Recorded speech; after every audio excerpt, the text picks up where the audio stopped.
Hello, welcome to Christie TV, and it's fight time. We're talking fight time, so we're going to do pre-fight prediction. And my guest today, Jack Newham, welterweight contender, retired from boxing. Welcome, Jack, to the show. Welcome. Just tell us before we move on to tonight's predictions. I want the viewer at home to see some of the other side of boxing. Just tell us exactly why you retired. You won 7 from 8, was it? 7 from 8, yeah. Yeah, and I actually saw your last fight, 6-3 at the York Hall with a nice win, and you was getting yourself in Southern area title contention.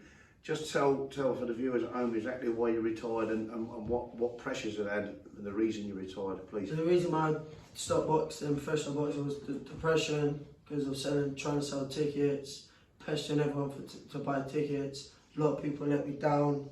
It was just stressing me out, getting me down. Weren't concentrating on my training, and then cut into my training camp. I just couldn't be bothered. Had that attitude where I didn't want to go training, so I was more worried about selling tickets. So yeah, pretty much just selling the tickets. A lot of pressure on the ticket sales. Yeah, so for your viewer at home, I mean, if you don't know, you see big fights, you pay-per-view, you go to a pub and you see them, and that's fairly right, and so that the cream of the crop comes, you have the privilege of watching them. But then lower, there's a step up to that, and basically, unless you're one of some like an Adam Azine of the world example, where they just know you're going to get into world title contention, or like a 17-year-old, I've forgotten his name now, 17-year-old from Bolton, Amir Khan. So unless you're one of those fighters where they practically know you're going to get in the world mix, they give you TV deals, but all the rest of the fighters going to make their way up, and it's so painful having to sell tickets. But we're living in an age now where you could wipe the floor with a lot of these YouTube fighters, and they're getting like 2.7 million and silly money, and you're having to go and sell tickets yourself, which causes you depression and causes the end of your career, to try and get a couple of grand a fight or something. And what's your take on it? Do you think we've got to try and find some gap somewhere where fighters like you just go out, ply your trade, and see how far you can go? Back in the old days, you had, before television, you had a Baths or a town hall or something, and boxing was so deprived on television, the only way to go and watch a good tear-up was and pay your gate fee, and fighters like you put up a good fight, didn't have to sell a ticket. You know, your ability sold it. How do we bring them days back? Any idea? Well, unless they just give you a chance to say, look, don't sell no tickets, just sell many as you can, but still fight, still get your purse, just sell what you can, and then just sell what you really can. Yeah, so unless they bring that entertainment back, or the TV out there or something, we just don't quite know what the answer is. But it's just giving you another sight. It's very, very stressful upon 6 days a week trading. And dying as well. And dieting. The dieting gets you down as well. Yes. You can't eat no shit food, everyone's out partying, you're sitting at home watching films and just drinking a bottle of water, really, where everyone's out partying, drinking beer. But that's what you have to give to get to the top. But that wasn't your biggest issue, was it? Your biggest issue was not putting the work in, selling tickets, and having to knock on doors and thing. But it's just an interesting point. So we're moving forward on tonight's card, and we've got the heavyweight division, and we're going to start with Martin Backer when Carlos Takam. How are you seeing that one? I'm going to say it's going to be a scrappy fight, but I think Carlos Takam will just win it by points, by aggression, just being a bit busier opponent. Yeah, well, I agree with you on that one.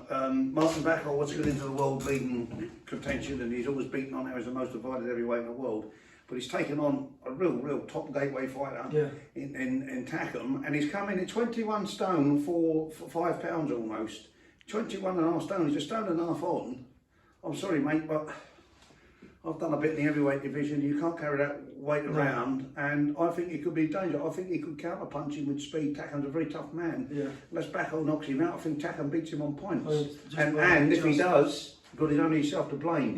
Yeah, he's big stage, and he might fall over his own feet for not trying. I've got no sympathy if it doesn't work for him. But anyway, it could go either way. But I'm going to sway with Takam. I think he's probably the underdog, but I'm going to go with that. Takam. Next fight, Joseph Parker, somebody who I'm a big fan of. I think he can get more out of himself against Simon Keane. Simon Keane. How you seen that one? Same thing, scrappy fight, but Joseph Parker just using his distance, using his reach, using his boxing skill, where he's been training with Tyson Fury. I think he's learned off Tyson Fury as well, so I think whatever he's learned from Tyson Fury, I think he'll take it into the ring, use what Tyson Fury taught him, and I think he just win on points easily, unanimous. Yeah, I agree. I think he's fought at such an high level. All his defeats have come against very, very good fighters. Okay, defeat against Joe Joyce. Joe Joyce has been turned over, but that doesn't always mean what it means. You know, that example, Parker could fight Zhang and beat him, and that's the way boxing works sometimes. Yeah. And yeah, all his defeats have been excusable and narrow, and he's a former world champion, and I think he's mixed in better company, and I think he's knuckled down, and he really means it. So I do admire him. He's staying a long way from home and training hard with the Fury camp. So yeah, I'm going to agree with you on that. I'm going to go with Joseph Parker. Parker, points win there, I think. Possibly a late stoppage, but points win. And then probably the most interesting fight on the card is the main undercard against one of your friends. It features one of your mates this fight, David Adelaide and Fabio Wardley. David Adelaide, all the way long. Got back my pal. Supported him from day one from amateurs. I'm going to go with him, more aggression, wants it more, just a better boxer overall. Okay, well I'm going to disagree on this one. I really, really fancy Fabio Wardley come from my route, unlicensed fighter. I was unlicensed, he was white collar, very similar, not much difference. None of them are licensed with a border control, but I think they wore red guards and stuff. But anyway, he's come through the unlicensed ranks of some description, I think. Yeah. Could be unlicensed or white collar, I'm not sure, you have amateur pedigree. No, amateur pedigree. Just white collars and stuff like that. But anyway, he's. I would have had this one, believe it or not. I've only got one reservation on this.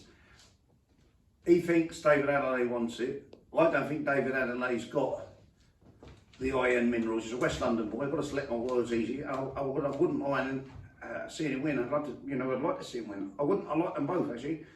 I've got no favouritism. Let's put it that way. But I don't think I think something's missing. I don't think he's fought at that level. And I think the champion and the Fabio Wardley. But I've got one reservation. He got knocked out by a trainer, by Adelaide's trainer, and knocked Spark out with a left hook in a press conference. And a man who's at the top of his game, had never been knocked out before.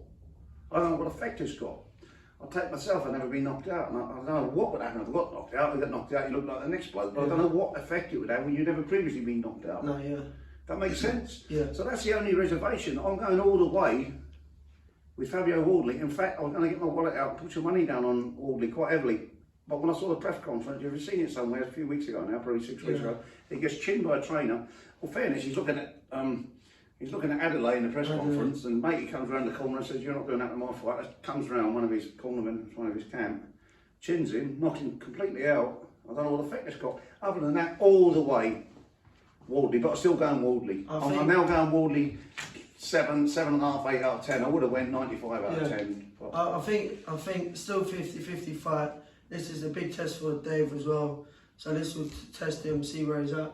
Adelaide never had huge experience, but he did have some amateur. Yeah, loads of amateur. And he won novice ABA titles and university stuff, so he had some amateur stuff. The other fella around, so none of them huge experience, but I think Wardley's fought slightly the better test in the pro ranks. So anyway, we're going Wardley. Move on to the main event. It's not really the main event to me. Fury and what is his name? Francis Ngannou? No, I can't even say. I can't remember his name, but we know who it is. All respect to you. The reason I don't know his name is an MMA fighter, and therefore, to me, it's a gimmick fight. Yeah.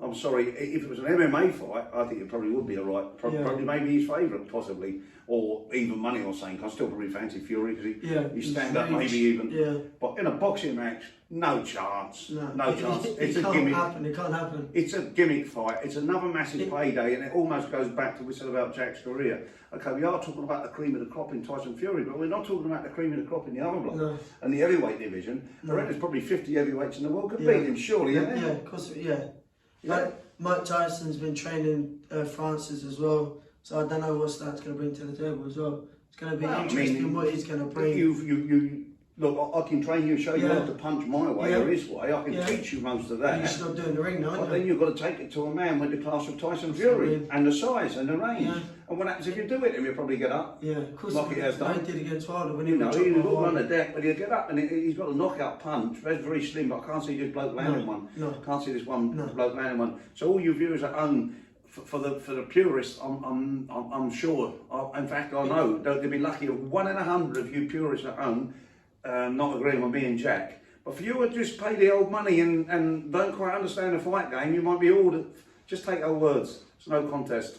This really is a no contest. We shouldn't say never, anything can happen in sport, but it's got to be one of them freak of the centuries, isn't it? Yeah, of course it is. Do you know it's what I mean? all money now. Everything's about money in this sport. Yeah, I mean... Like the other day, I had that show, The Misfits Boxing. What's that? Tag team? What's that all about boxing? Exactly. This has really got to be a bit like the blind squirrel catching a nut. The reason why they do it is because they know YouTubers bring more money to the table, because they know boxers don't bring a lot to the table no more. YouTubers bring more money to the table. I'm telling you, hear this for myself. Give it 2 years, they will bring tag team in boxing.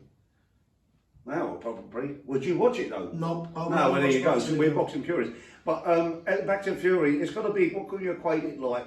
Every now and again, the dog jumps up and bites the butcher. He shouldn't, because the butcher feeds him to the straps, shouldn't he? Yeah. But every now and again, it'll happen once every 7 years or something, where the dog jumps up and bites the butcher. The blind squirrel will go hunting for a nut, and he'll get one eventually. But he's going to be few and far between. This squirrel's got 100 nuts, this poor sod's got one. Right? Yeah. I'm still hustling for it. So it really is a mismatch. It's mismatch. You go and put your money in the lottery. If you're thinking about back in Francis, you ain't got a chance. MMA, right? Yeah. Let's go in. Excuse me. I really don't want to be disrespectful to Francis MMA fight. I don't know his name. I don't know how to pronounce it. But that's how much attention he's got from me, and that's why it's a no contest. Yeah, of course you can beat that heavyweight. We're talking about the world heavyweight champion of the world and a very, very, very strong heavyweight champion of the world, right? No chance. That's all. So tune in. Hope you've enjoyed, and thanks to Cookie Kid. Jack Newham, you never know, he might make a comeback. Right? I force you to do that one. Thanks for tuning in, and let's watch.